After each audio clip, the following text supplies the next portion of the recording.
ఖచ్చితంగా బీసీ రిజర్వేషన్లు సాధించి తీరతాం, బీసీ హక్కుల కోసం పోరాడదాం, కానీ ప్రాణత్యాగాలు ఆత్మత్యాగాలు చేసే అవసరం లేదని బీసీ సంఘ నాయకులు అన్నారు.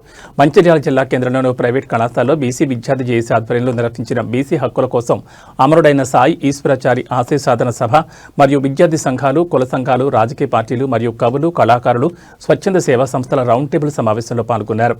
ఈ సందర్భంగా నాయకులు మాట్లాడుతూ రాబోయే శీతాకాల పార్లమెంట్ సమావేశంలో కేంద్ర ప్రభుత్వం బీసీల బిల్లును ప్రవేశపెట్టి రాజ్యాంగ సవరణ ద్వారా 9వ షెడ్యూల్ బీసీ రిజర్వేషన్ చేర్చాలని, అది జరగని ఎడల ప్రతిపక్షంలో ఉన్న కాంగ్రెస్ పార్టీ పార్లమెంట్లో ప్రైవేట్ బిల్లుగా బీసీ రిజర్వేషన్ బిల్లును ప్రవేశపెట్టాలని, ప్రభుత్వం విడుదల చేసే నోటిఫికేషన్లలో బీసీలకు 42% రిజర్వేషన్ ప్రకారమే విడుదల చేయాలని, లేని పక్షంలో బీసీ మంత్రులు, ఎంపీ, ఎమ్మెల్యే, ఎమ్మెల్సీలు రాజీనామా చేసి బీసీ ఉద్యమంలోకి రావాలని, లేని పక్షంలో బీసీ విద్యార్థిగా, యువకులుగా వాళ్ళ ఇండ్లను ముట్టడి చేసి నిరసనలకు దిగుతామని హెచ్చరించారు.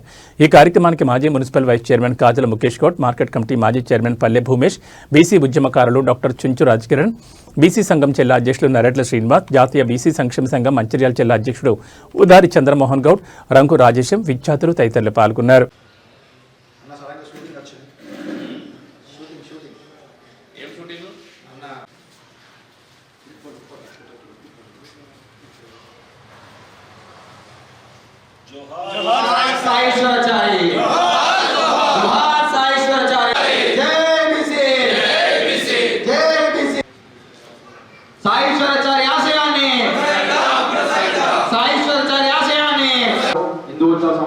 మంచిర్యాల జిల్లా అధ్యక్షుడు ప్రముఖ డాక్టర్ మంచిర్యాల జిల్లా అధ్యక్షుడు మహేష్ అన్న గారిని, అదేవిధంగా ఎప్పటి నుంచో ముందుకు తీసుకువెళ్ళడంలో విద్యార్థులుగా మేము ముందు వరుసలో ఉంటామని చెప్పి మరి ముందుకు తీసుకువెళ్తున్న సందర్భంలో మరి రాష్ట్ర వ్యాప్తంగా మహనీయులు పేరుకి మరి రీచ్ చేసిన ప్రతి ఒక్కరికి పేరు పేరున శిరస్సు వంచి మరి ప్రత్యేకంగా ధన్యవాదాలు. మరి వారి అభిప్రాయాన్ని మరి రౌండ్ టేబుల్ సమావేశంలో తెలిపినట్లయితే, పెద్దలు మీరు చెప్పినట్లయితే మేము దాన్ని భవిష్యత్తులో ఏ విధంగా మనసులో ఉంచుకొని సాగాలని నేను కోరుకుంటున్నాను.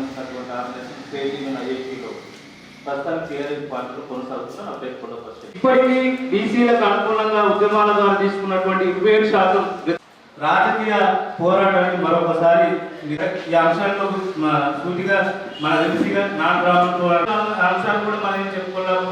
మైసూర్ గారి మిగతా జై ఫూలే, జై ఫూలే, జై ఫూలే, జై ఫూలే, జై జై బీసీ, జై బీసీ, జై బీసీ, జై ఫూలే, జై ఫూలే, వర్ధిల్లాలి, వర్ధిల్లాలి, బీసీ రిజర్వేషన్ల బిల్లుకు చట్ట రూపం ఇవ్వాలి.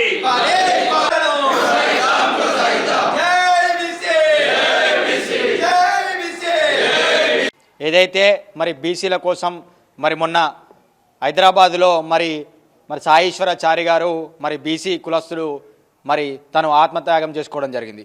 వారి ఆశయాలను ముందుకు తీసుకుపోయే ఆలోచనలో భాగంగా మరి రాష్ట్ర వ్యాప్తంగా వివిధ సభలు నిర్వహించడం, కార్యక్రమాలు నిర్వహించడం, రౌండ్ టేబుల్ సమావేశాలు నిర్వహించడం జరుగుతుంది. అందులో భాగంగానే ఈరోజు మంచిర్యాల జిల్లాలో మరి జాఫర్ నగర్లో గల వివిడిసి కళాశాలలో మరి సాయీశ్వరాచారి ఆశయ సాధన సభ, అదేవిధంగా వివిధ రాజకీయ పార్టీల, విద్యార్థి సంఘాల, కుల సంఘాల, ప్రజా సంఘాల మరి ఆధ్వర్యంలో రౌండ్ టేబుల్ సమావేశం నిర్వహించడం జరిగింది. మరి ఆ రౌండ్ టేబుల్ సమావేశంలో మరి శీతాకాలం పార్లమెంట్ సమావేశాల్లో మరి బీసీలకు రావాల్సినటువంటి రిజర్వేషన్ అంశంపై మాట్లాడాలని, 9వ షెడ్యూల్లో చేర్చాలనే అంశం కూడా జోడించడం జరిగింది. మరి అదేవిధంగా మరి రాజకీయ కేంద్రంలో ఉన్న కేంద్ర ప్రభుత్వం ప్రవేశపెట్టిన పక్షంలో మరి ప్రతిపక్షంగా ఉన్నటువంటి కాంగ్రెస్ ప్రభుత్వం ప్రైవేటు బిల్లును ప్రవేశపెట్టాలని చెప్పేసి కూడా మరి మాట్లాడడం జరుగుతుంది. అదేవిధంగా మరి తెలంగాణ రాష్ట్ర వ్యాప్తంగా విద్యార్థుల కోసం, నిరుద్యోగుల కోసం విడుదల చేసేటువంటి ఉద్యోగ నోటిఫికేషన్లో 42% రిజర్వేషన్ అంశము మరి జోడించి 42% ప్రకారమే ఉద్యోగ నోటిఫికేషన్ విడుదల చేయాలని చెప్పేసి కూడా మరి తెలపడం జరిగింది. ఇది జరగని పక్షంలో మరి ఈ రాష్ట్రంలో ఉన్నటువంటి ఎమ్మెల్యేలు కావచ్చు, ఎంపీలు కావచ్చు, మరి మంత్రులు కావచ్చు, మరి ఎమ్మెల్సీలు కావచ్చు, బీసీ నాయకులందరూ కూడా మరి పార్టీలకి మరి వారి పదవులకు రాజీనామా చేసి ఆనాడు బంధు విషయంలో ఏ విధంగానైతే ముందు వరుసలో ఉండి బంధు వేయించారో, ముందు వరుసలో నుంచి కొట్లాడారో, మరి మీ పదవులకు, రాజకీయ పార్టీలకు రాజీనామా చేసి బీసీ ఉద్యమంలోకి రావాలని చెప్పేసి కూడా మరి కోరుకుంటా ఉన్నాము. మీరు కనుక శీతాకాల పార్లమెంట్ సమావేశంలో ఒక బీసీ బిడ్డ ఉండి మీరు కనుక పార్లమెంట్ సమావేశంలో మాట్లాడకపోతే, ఇదే మేము బీసీ విద్యార్థులుగా మీరు బీసీ విద్యార్థి చేసిగా మేము ఇళ్లకి వెళ్ళి మరి అడ్డుకొని, మిమ్మల్ని ఇళ్లకి వెళ్ళి తిరగకుండా, మిమ్మల్ని ప్రజాక్షేత్రంలో తిరగకుండా మేము అడ్డుకునే బాధ్యత మేము తీసుకుంటామని చెప్పేసి తెలుపుతా ఉన్నాం. ఆనాడు ప్రత్యేక తెలంగాణ ఉద్యమంలో మరి విద్యార్థులు ఏ విధంగా మరి ముందు వరుసలో ఉండి కొట్లాడారో అదేవిధంగా బీసీ రిజర్వేషన్ అంశంపై బీసీ రిజర్వేషన్లపై బీసీలకు రావాల్సిన హక్కులపై విద్యార్థులుగా మేము ముందుండి కొట్లాడతామని చెప్పేసి కూడా మేము ఈ సభ ద్వారా తెలియజేస్తా ఉన్నాము. ఈశ్వర్ సాయి ఏదైతే బీసీల ఆశయం గురించి ఇప్పుడైతే కాంగ్రెస్ ప్రభుత్వము 42% ఇస్తామని చెప్పి ఇవ్వకపోవడం, మరి బీసీలకు తీవ్రమైనటువంటి అన్యాయం జరుగుతుందని చెప్పి ఆయన ఆత్మ బలిదానం చేసుకోవడం అనేటటువంటిది చాలా ఘోరమైనటువంటి విషయము. విద్యార్థులారా, మేము ఇవాళ మంచిర్యాల విద్యార్థి సంఘాలు, బీసీ విద్యార్థి సంఘాల నాయకులు వంశీ, తర్వాత రాజేష్ గారు వీళ్ళందరూ కలిసి ఇక్కడ ఒక రౌండ్ టేబుల్ సమావేశం ఏర్పాటు చేయడం జరిగింది. మరి ఈ రౌండ్ టేబుల్ సమావేశంలో వివిధ వక్తలు వచ్చి మాట్లాడడం జరిగింది.